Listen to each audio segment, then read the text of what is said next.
Hello, dear friends and followers of my channel on YouTube. Recently, I had posted a program on my channel, as usual, in Armenian, and I had a very sizable viewers. And considering the importance of that subject, I decided to do it also in English. For the last 25 years, almost all my TV programs and guest appearances have been devoted only to the Armenian culture and history, sometimes to all civilizations also. Years ago, I had decided not to comment on anything connected to Armenian or world politics. But as the popular quote goes, never say never. That's exactly what happened to me recently. On August 8th, President Trump, after months long of negotiations with world leaders, invited to the White House Prime Minister of Armenia, Nikol Pashinyan, and President of Azerbaijan, Ilham Aliyev. After President Trump's strong approval, they signed a preliminary peace agreement and a plan to connect Azerbaijan's railroad or automobile road from Azerbaijan into Armenia through territory of Armenia, going to Nakhichevan. This is what compelled me to go back to the origin of this old plan connecting China, India, and Iran with Europe through Armenia and Turkey, of course. Dear friends, what we saw in Washington was the last accord of the long process of negotiations to build a rail connection from China to Europe that had started years ago. In 2011, my architect friend showed me a map printed in British Mark magazine. In its 31st issue, there was a drawing of a future rail connection between China and Europe that it was called the Iron Silk Road. Why Iron Road, you may ask? You know that throughout the Middle Ages, there was a caravan road going through Armenia all the way to China to import silk from China. That's why this road would be called Iron Silk Road, since it's a railroad.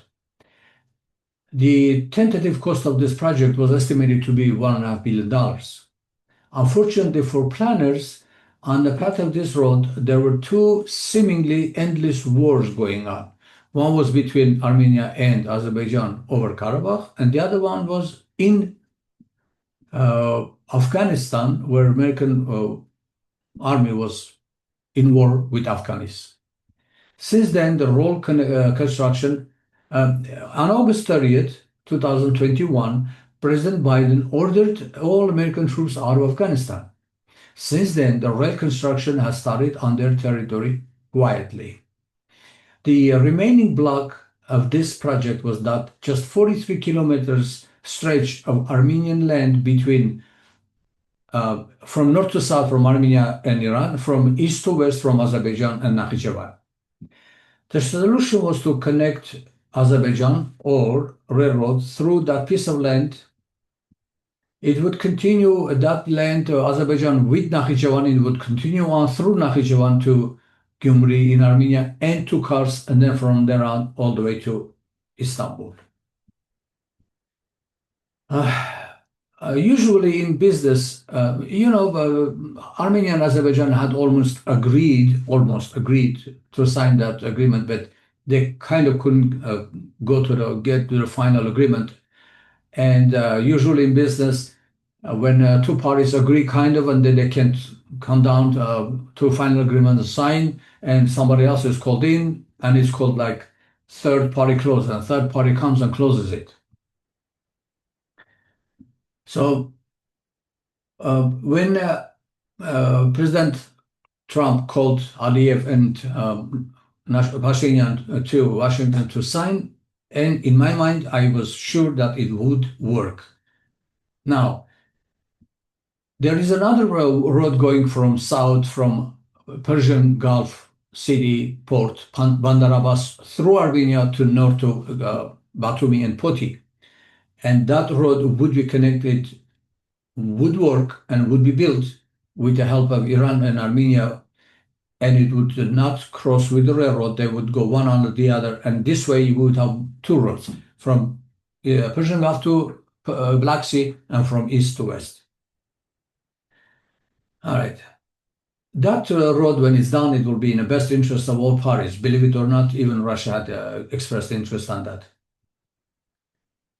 I recorded my thoughts on this subject previously on my September 11th program, and I had named it Trump versus Deep State. Since then, a lot has changed. The true leader of the young conservative movement in the United States, Charlie Kirk, was assassinated, as you all know.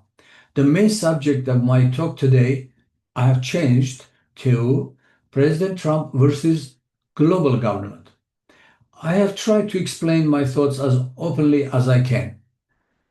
As you remember, Donald Trump was a very successful developer and businessman in New York City. Since then, since the day when he announced his candidacy for the presidency of the United States, an unprecedented war was declared against him. Yes, I mean war.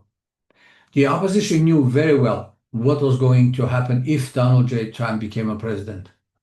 Democratic candidate for presidency Hillary Clinton at that time, those days, I cannot recall the exact day, she declared on national TV without hesitation, if this guy wins, we are all FED. End of quote. Trump's victory would considerably slow down the plans and goals of the deep state and global government. When declaring two major goals, he had two slogans. I am going to drain the swamp in Washington, was one.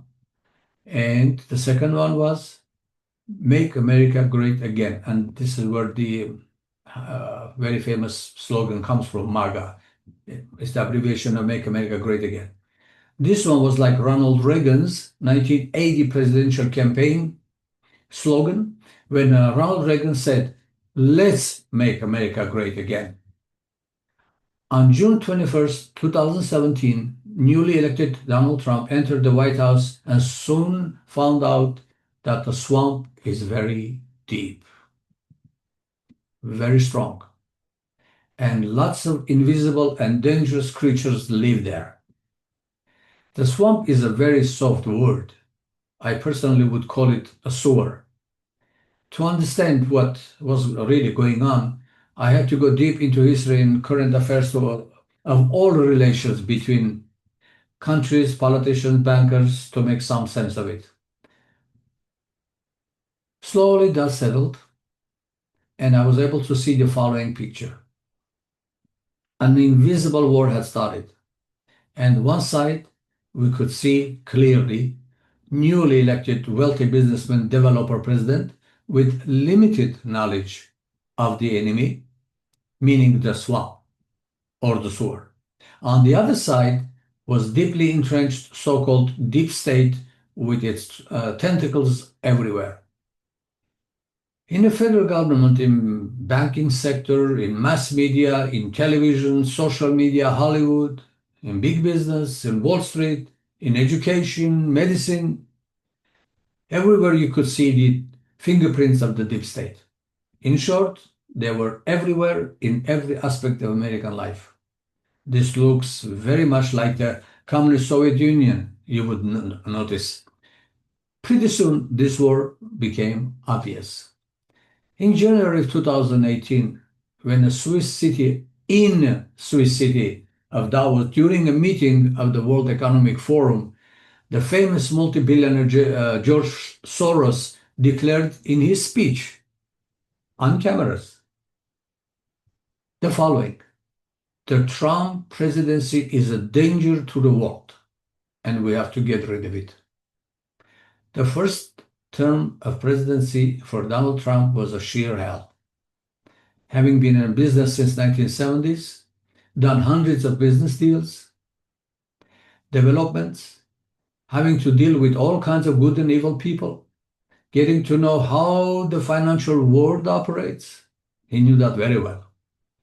He had a clear picture what kind of enemy he is facing.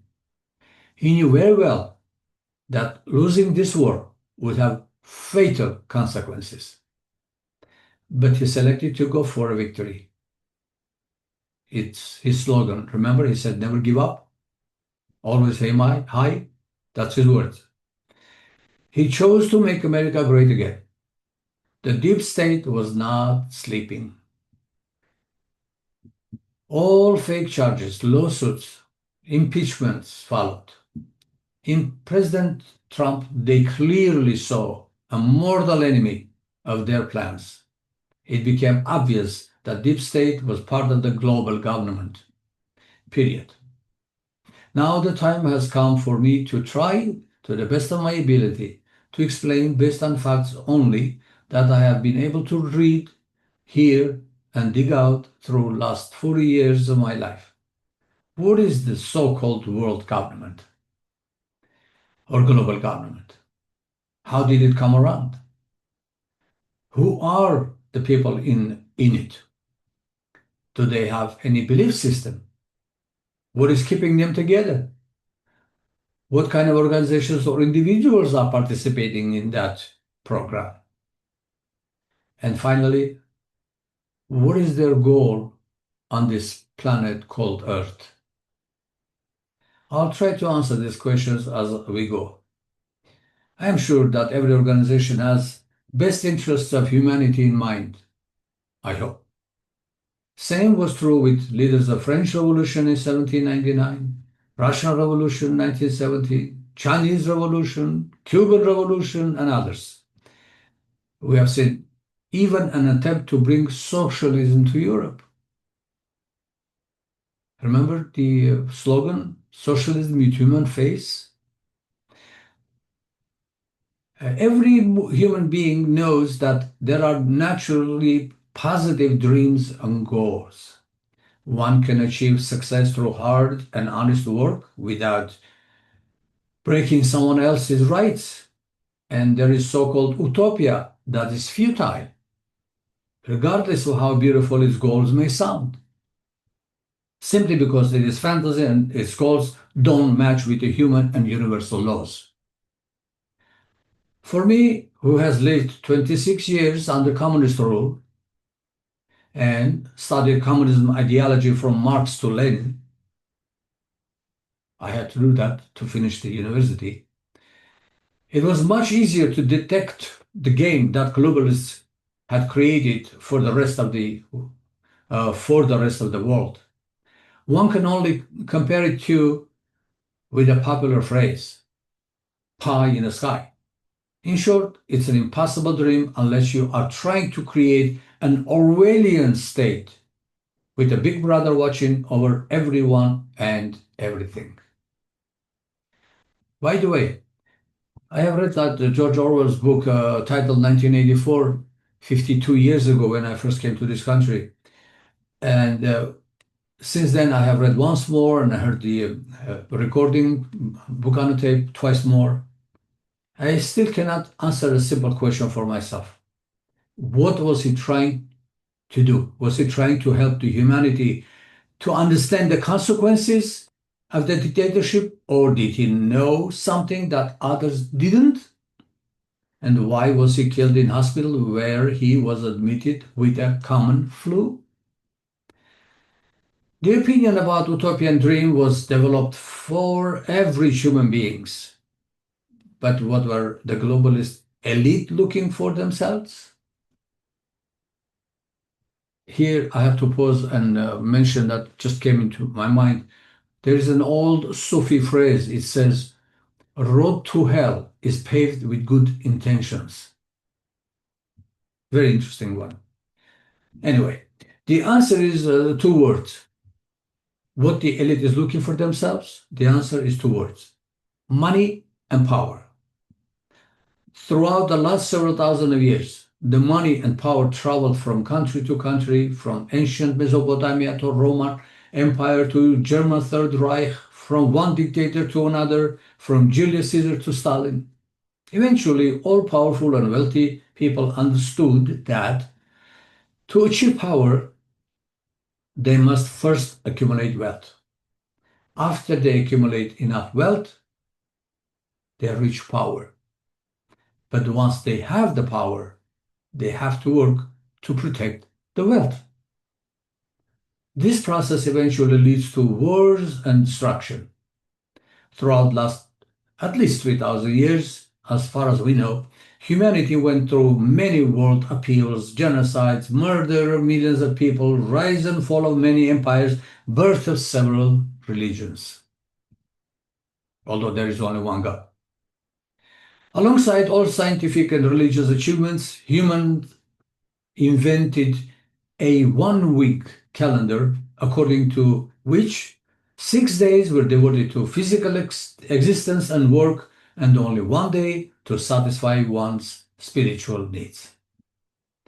Gradually, worship of God was replaced with worship of money. Throughout the Middle Ages, human race went through many crusader wars, Tatar-Mongol invasions of the old world from the east, discovery of a new world, French Revolution, birth of Masonic lodges in Europe, and finally expansion of British Kingdom.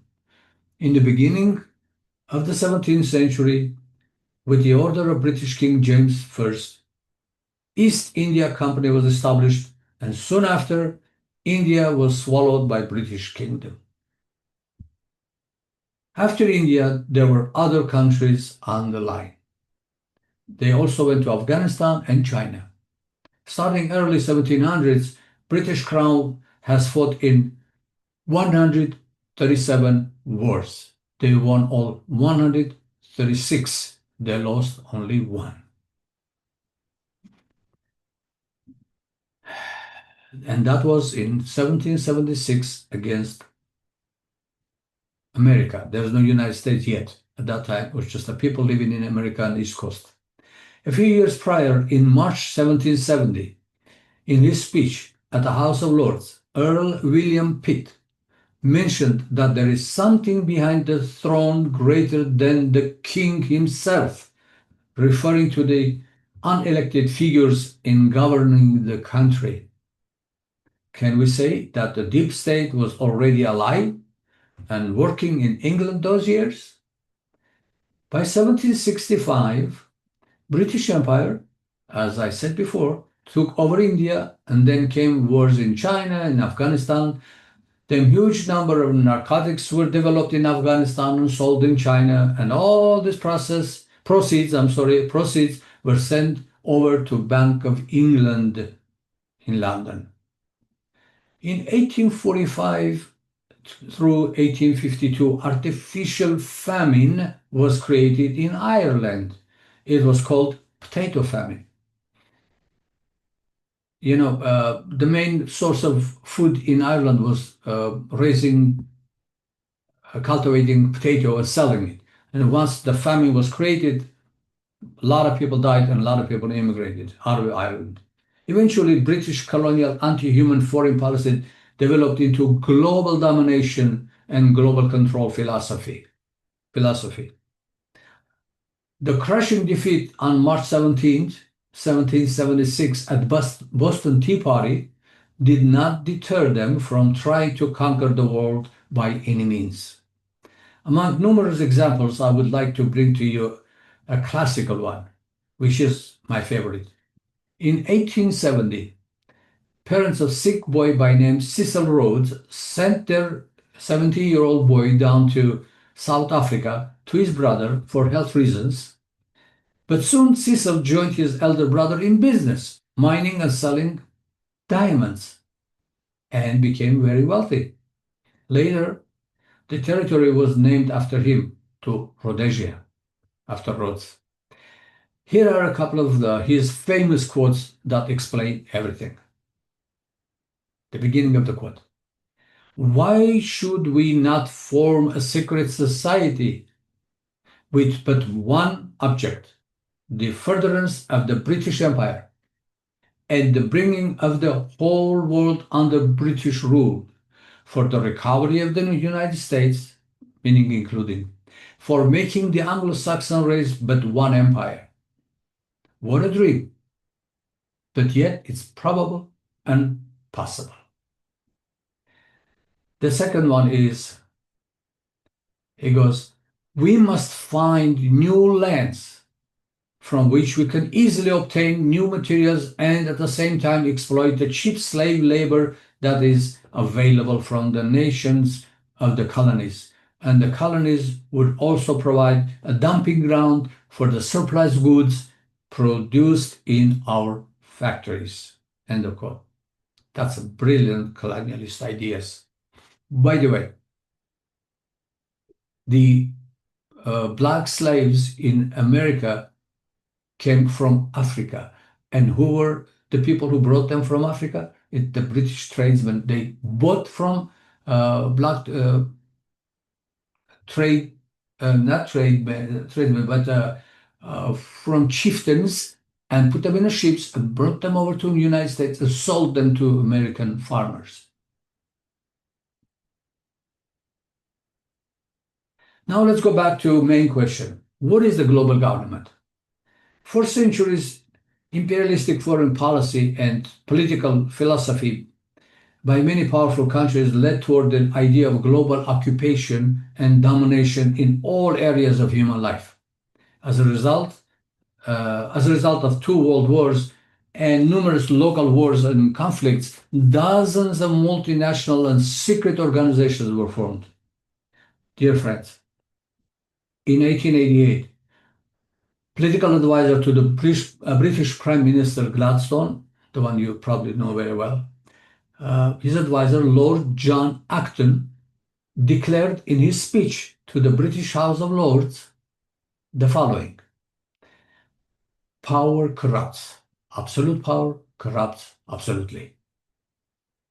Throughout the entire 19th century, all political organizations and governments became mostly corrupt, but the big powers came to realize that to achieve complete world domination, they had to control all three dimensions of the human existence. What are they? First, political, then economic, then military. In the last 70 years, one more dimension came on to show to the world, to appear. That is the space explorations and possibilities to use the space in general. We will talk about space later on. To achieve political control of any country, we must start eroding the government, mass media, social media, intelligence services, and above all, the education system. Let's start from here. I will talk about economics a little bit later. In world politics, Great Britain had achieved monumental results. As they like to say, the sun never set on the British Empire. As I mentioned before, the British were in wars almost in every part of the world, from China to Falkland Islands in Argentina, as you may remember. To have some kind of a domination in European countries, the royal family decided to use honey instead of vinegar.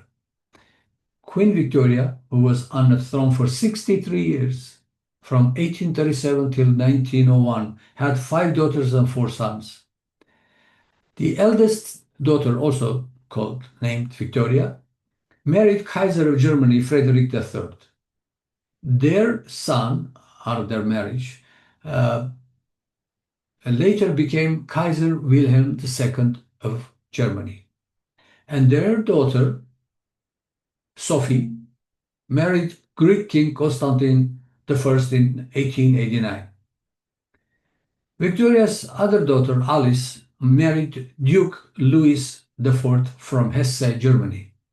Their daughter from this marriage, by name Alexandra, in short Alex, married Russian Tsar Nikolai II. And so on and so on. After the 1878 Berlin Conference, Great Britain took complete control of European politics. By the end of the 19th century, it became obvious that the developing economies of European countries need the fuel, which was the oil. Now the players have shifted their attention to economic control of the world. World War I was on the horizon. Dear friends, I cannot go into details of all what happened then, but I will give you just a headlines for you to see the picture in general, to see how this so-called global government is coming together. As I mentioned before, Great Britain was heavily involved in India, China, Afghanistan. To service their financial goals in these countries, Britain needed banks for their financial transactions. In 1694, Bank of England was established in London. By 1865, in Hong Kong started its operations, the HSBC Bank, to accommodate the empire's European, Eastern operations in Far East. At the end of the 18th century, in German city of Frankfurt, lived a very rich man by name Amschel Meyer. You probably heard about him. He made sure that all his 5 sons got financial education in banking, and later he sent them to European capitals to establish banks. The elder son, also named Amschel, stayed in Frankfurt to continue on the family business. Solomon Meyer went to Vienna, Austria. Nathan Meyer was sent to London. You will hear about him later. Kalmar Meyer to Naples and Jacob Meyer to Paris. The most successful among all these 5 brothers happened to be Nathan Meyer, who through his manipulations during the Napoleonic War in 1812 made a ton of money in London. Pretty soon, the entire family changed their last name to Rothschild in German. It comes from the word Rothschild in German, which was the sign on their door, on their entry door in front of their house. They had a big house and their door and the sign on the door in Frankfurt.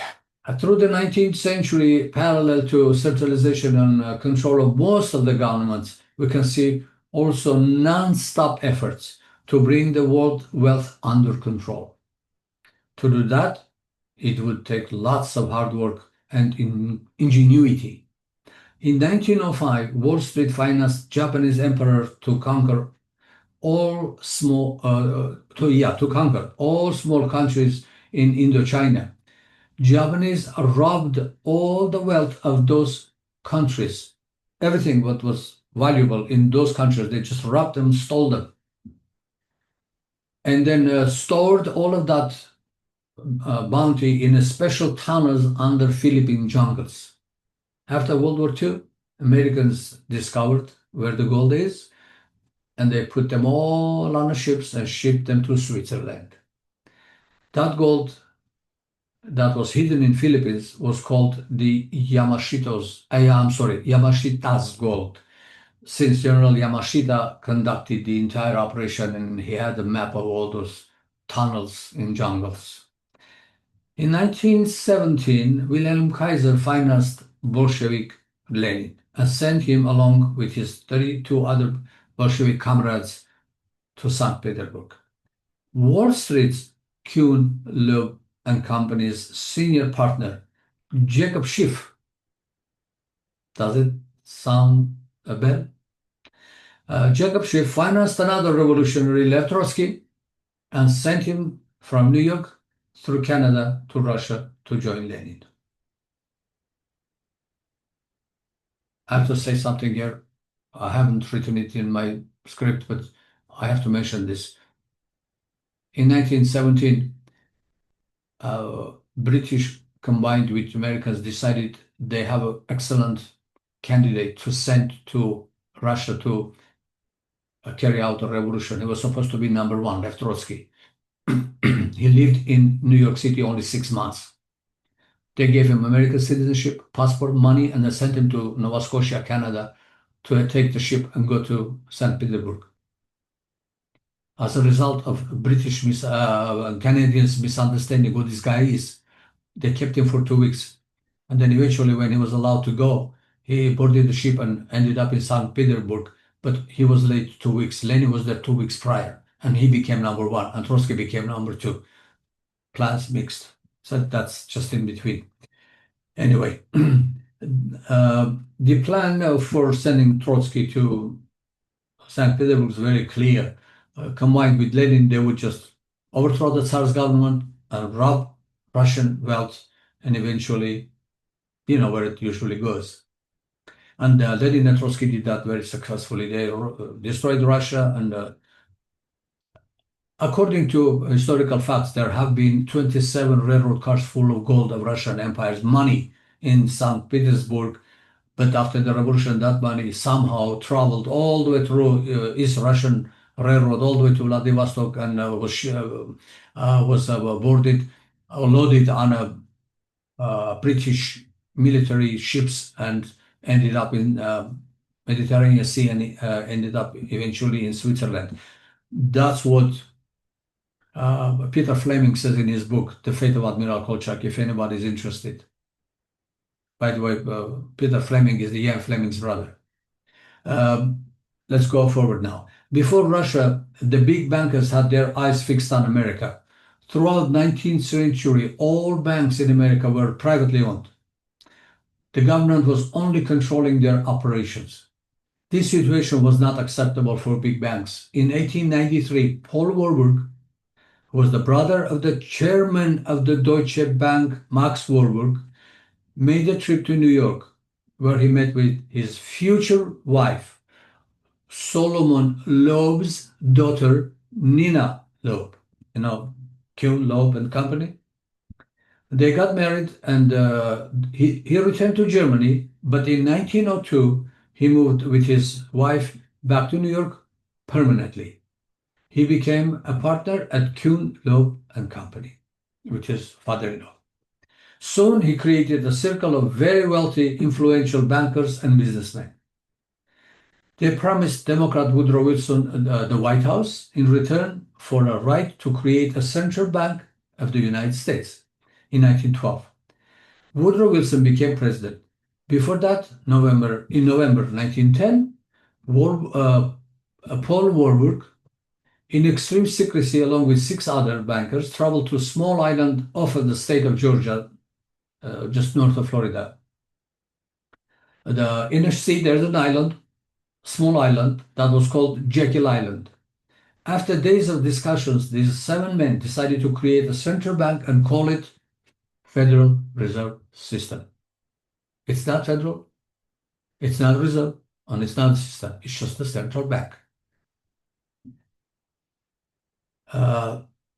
These 7 men that traveled down to Jekyll Island are Nelson Aldrich, Republican, a whip of the Senate, chairman of the National Monetary Commission, business associate of J.P. Morgan, father-in-law to John D. Rockefeller Jr.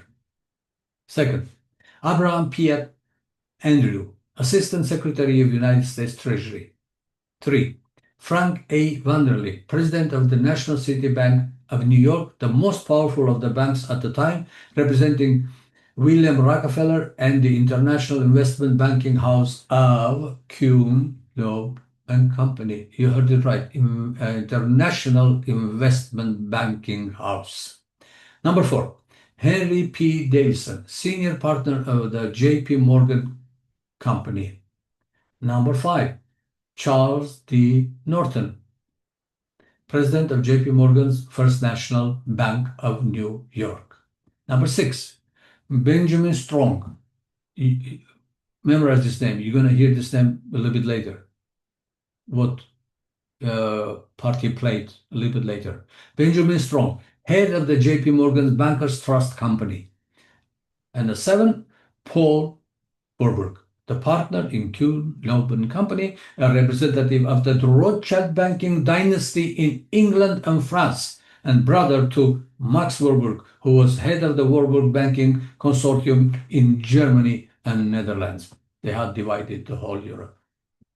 After long discussions, on December 23rd, 1913, Senate confirmed the Federal Reserve Act. They also introduced the federal income tax for American citizens simultaneously. Since then, the Fed printed a lot of paper money, created a lot of unlimited amount of credit. The economy and stock market were booming in 20s. Meanwhile, British economy was facing problems, as they say. We don't know. We haven't checked. The former head of the Bank of England, remember this name, Montague Norman, Ask the Fed chairman at that time, who was Benjamin Strong, one of those seven. Remember, I said, remember this name, Benjamin Strong, who is one of the seven men who traveled to Jekyll Island and officially helped Bank of England, unofficially helped Bank of England to meet its financial obligations. To cover the losses, Montague Norman suggested Strong to raise the US Fed fund rate, which means the Federal Reserve System gives out all that money with the interest. So he suggested to raise that interest from 4% to 6.5%. On October 28, 1929, stock market lost its 13% of its value. Next day, another 12%. In 2 weeks, it lost 40% of its worth. You all know what happened next. The Great Depression that lasted over 10 years. Over 100,000 small banks closed and people lost everything, literally. All the money in those 100,000 banks went to central bank. In 1930s and 40s, Americans suffered a great deal during World War II. Europeans lost countless millions of people and had their countries devastated. After the war, victorious powers decided to follow their successful model of centralizing and controlling the monetary system. Also, they decided to get rid of the old, non-effective League of Nations. When the League of Nations was established by Woodrow Wilson, he got a Nobel Peace Prize for that, and came up with the idea of creating a new United Nations organization, the UN as we know today.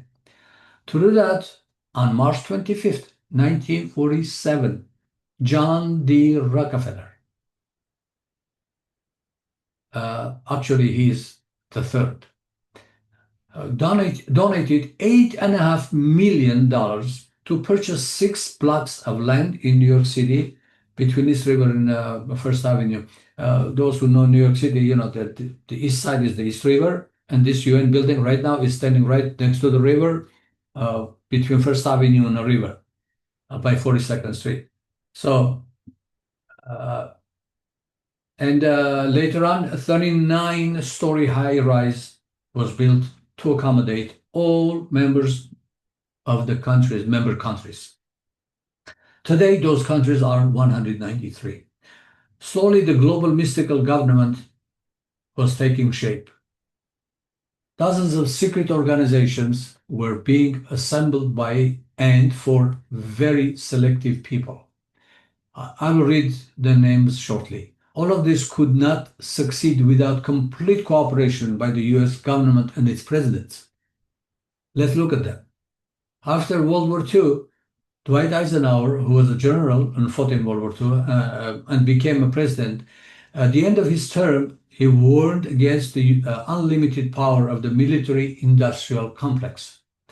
Then, John F. Kennedy, he fired his globalist head of CIA, Allen Dulles, signed an executive order under number 1110 in June of 63 to abolish to abolish the Federal Reserve System and print the money by the government. You know what happened to him? Lyndon Johnson continued the Vietnam War, and then came Nixon. Nixon was not one of them. They just sabotaged him and got rid of him with the Watergate scandal, which was planned and carried out by Kissinger and Nixon's assistant Ehrlichman. Then came Gerald Ford. In 1975, Vietnam War ended, and Secretary of State Kissinger got himself a Nobel Peace Prize for the war that they had started. Then came Jimmy Carter, also known as a peanut farmer, complete globalist, member of Club of Rome, Council of Foreign Relations, and a couple of others. He was so bad that people couldn't wait to get rid of him. In November of 1980, Ronald Reagan was elected president. He was former governor of California twice and former actor, complete outsider. On March 30th, 1981, he was shot outside the Hilton Hotel. Fortunately, he survived, but he got a strong message. He ran the country very well for 8 years, and he was a very balanced president. and he was also a great communicator. Then came George H.W. Bush, the senior, who was Reagan's vice president when he was shot. He was 100% globalist. On September 23rd, 1991, he had a speech at the United Nations um, General Assembly. I would like to bring to you the closing paragraph of his address to UN. He was addressing the world in the United Nations.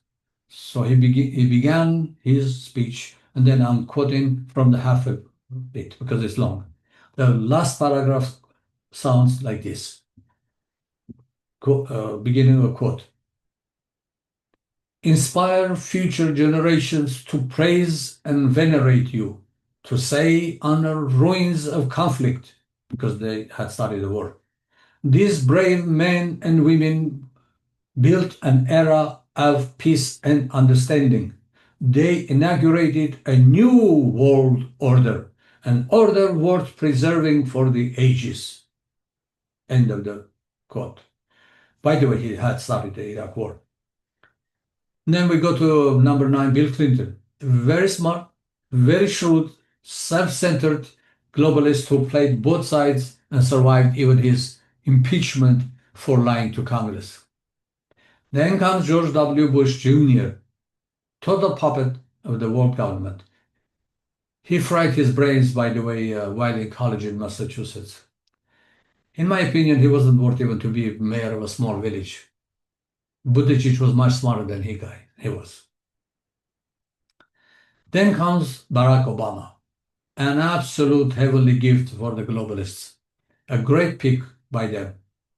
He left a great disaster after himself. He left completely corrupt government. The deep state was thriving. And then, number 12, Donald J. Trump. Dear friends, I have titled today's talk with you, President Trump against the global government. Why? In last half an hour or so, I tried to show you how almighty money and power got married and became very powerful, almost untouchable, and became absolutely corrupt and reckless. They knew very well that centralization of global capital, taking over the Fed and Treasury of the United States, intentionally increasing the chances of mortgage fraud through all kinds of illegal plans, will eventually devastate the economy of the West, which it did in Germany in 1920s and 30s, in Japan in 1992 and 93, in US in 1995. I remember the very famous savings and loan debacle in 1995, and then in 2008. Now I understand as to how and why Montague Norman crushed the US stock market and economy in October 1929. Now think about it. Dear friends, 1950s and 60s in the United States, just one person, one working man, could afford to pay for expenses of family of 4, husband and wife, 2 kids, car, and a dog. Today, both husband and wife must work. Kids have to work to earn for college. Even the dog has to work to eat. As a result, the education of children was left up to the leftist educators to brainwash them as they please. Russia's former KGB agent, Bezmenov, who defected to the United States and gave several interviews to U.S. news media.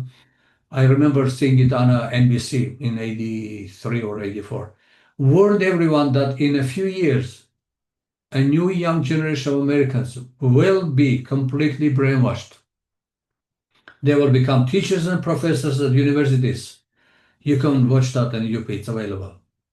Let's remember for a moment Ronald Reagan's brilliant observation in 1961. He said, freedom is never more than one generation away from extinction. Let me repeat. Freedom is never more than one generation away from extinction. Just think about this.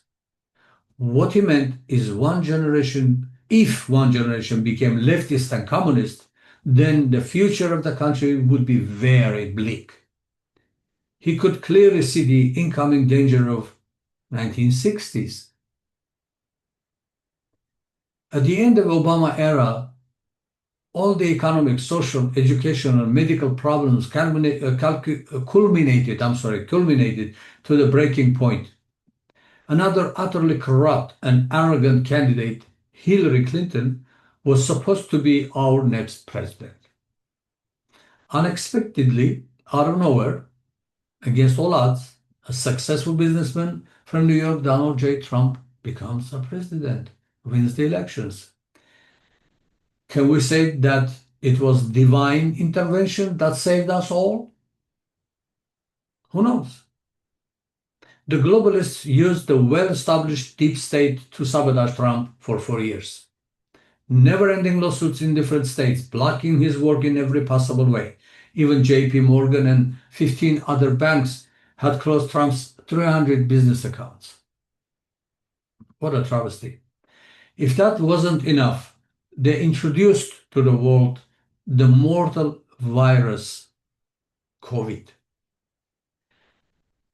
By the time President Trump figured out what's going on, he lost the next elections. During the horrendous 4 years of Biden presidency, both Trump and American people understood what was going on. In 1924 elections, the outcome was obvious. Democrats were in panic and realized that the game was over. They didn't even try to fix anything. They suffered a crushing defeat. Since President Trump entered the White House, he has scored numerous victories. He invited to the White House the leaders of the most important countries of the world. He has signed all kinds of trade deals with them. He has stopped several wars and conflicts. He was able to find an acceptable solution for the end of the Arab-Israeli war that was going on for 77 years. By the way, that happened a couple of days ago, and I had finished this program already. I just want to add, no other leader had been successful in trying to achieve that peace. This is unbelievable and phenomenal success for President Trump. Let's go forward. Recently, he visited the UN for speech. The globalists tried their fantasy again. When Trump approached the escalator, it stopped running. When he started his speech, the teleprompter and microphone were disconnected. On top of everything else, the translation was done not in official UN 6 languages, in one of them. We have 6 official languages. They could have done that in one of the 6, but they did the translation in Portuguese. A few days later, White House Press Secretary Caroline Leavitt said that a press conference that President Trump took, she said in a press conference that President Trump took a sledgehammer to the globalist world order. And now, in my opinion, there is one final battle left for Trump to win. One that in the last 100 years nobody has been able to do. Somehow bring under control the unlimited power of the Federal Reserve System, the Fed.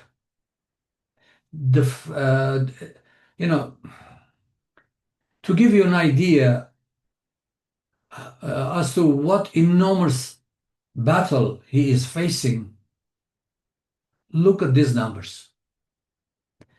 The US economy owes to the Fed almost, I can't be exact, almost around $37 trillion. The interest in that money alone is $1 trillion a year. That means that $1 trillion is coming out of the US economy, out of the taxpayers' pockets, is going into the central bank. Okay? Can anyone tell me where is that money, that $1 trillion going to through the central bank? As far as we are told, it goes to the accounts on the Federal. But are you surprised now that JFK was killed when he said he's going to eliminate the Fed?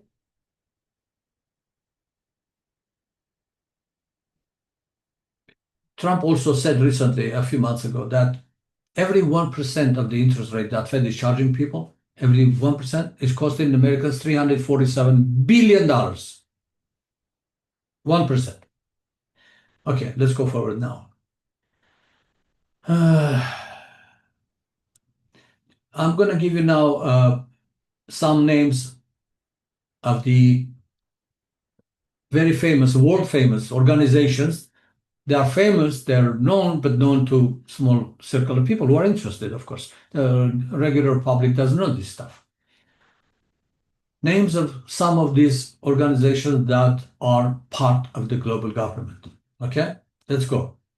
Anti-Defamation League, Aspen Institute, Saudi Arabian government, Atlantic Richfield, British Petroleum, Richard Murdoch Enterprises, London Times, American Civil Liberties Union, Bilderberger Group, British East India Company, British Royal Society, Time, RCA, Warner Brothers, Center for Advanced Studies of Behavioral Sciences, CIA, Council of Foreign Relations, Club of Rome, Canadian Jewish Congress, De Beers Consolidated Mines, that's the company that Cesar Rhodes and his brother established and they owned a while back.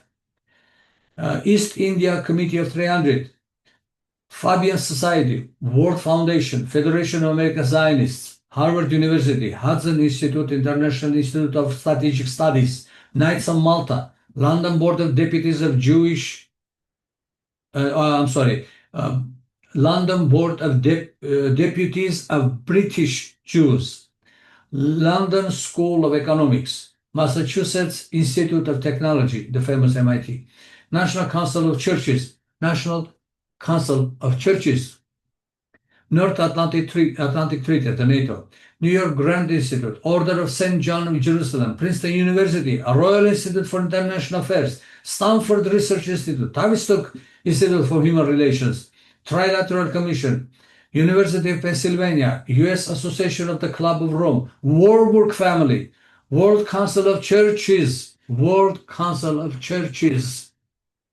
Western Training Laboratories. I just read some of them for you, dear friends. This program was ready to be recorded when we heard the news that peace treaty was reached between Israel and Hamas and Arab countries. All countries went there, and there was a big meeting. Everybody was happy. It was like a big wedding, and they were all happy. And then let me read a couple of names of American presidents who have received Nobel Prizes. Teddy Roosevelt in 1906 received Nobel Peace Prize for financing Japanese to destroy Russia.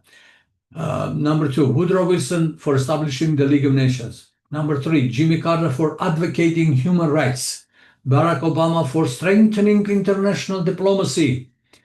And believe it or not, Vice President Al Gore was awarded the Peace Prize for climate change advocacy. Do you see how well they are rewarded when they play the game as they are told? Now, dear friends, let me give you a few words of my own before I finish. I think the people of this planet and in this country are waking up. The information that is being downloaded from the universe to us and the speed of it are leading people to think that they don't need orders from a bunch of corrupt organizations no longer. For over 7 decades, the governments have been suppressing information that's coming from space. We have just a few years left in this darkness, I assure you. The divine intelligence and universal consciousness are going to take over soon. All kinds of dictators and liars, beware. Your time is up. In first chapter of Book of Genesis, verse 1.3, we can read the following. God said, "Let there be light," and there was light. Thank you, friends, for following me, and God bless you all.